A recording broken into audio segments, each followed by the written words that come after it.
January. Mr. Leader, I mean, you, How's CNN doing?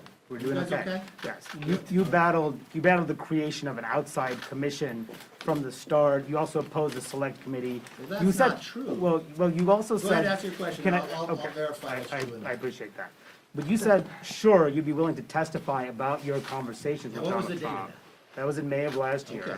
And you're now saying you won't agree to voluntarily cooperate. So why should the public not conclude that you're trying to hide something here and hide the facts from getting out? Great question. I hope everything gets corrected at CNN. Well, can you Do all answer? that with your employees. After January 6th, you can state this, who was the first person to offer a bipartisan commission to look at that day? Was it me? I'll help you if the answer is yes.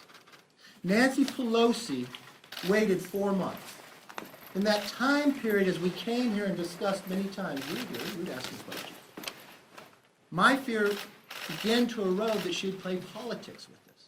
You watched it unfold, how she would prepare that who can have a subpoena power, who can have the scope, continuing to fight it all along the way that we now found she just played politics while the Senate had 2 committees, bipartisan look at what happened on January 6th.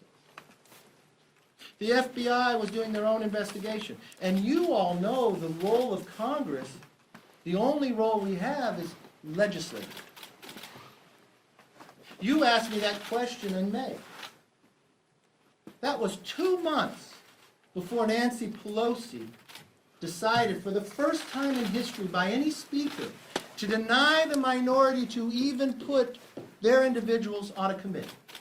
So when you asked me that question, never did I think a speaker would play such politics and then appoint a chairman who starts the committee by saying the only person out of bounds is the speaker. And now that we find, even when we ask to preserve that information with the Sergeant of Arms, that they will not provide it. Maybe if Nancy Pelosi had done what other speakers would do, and not play politics with it, it could have been a different answer. If you're subpoenaed, sir. will you defy a Yes, sir. subpoena? Mr. Will you McCarthy. defy a subpoena? Go ahead, sir.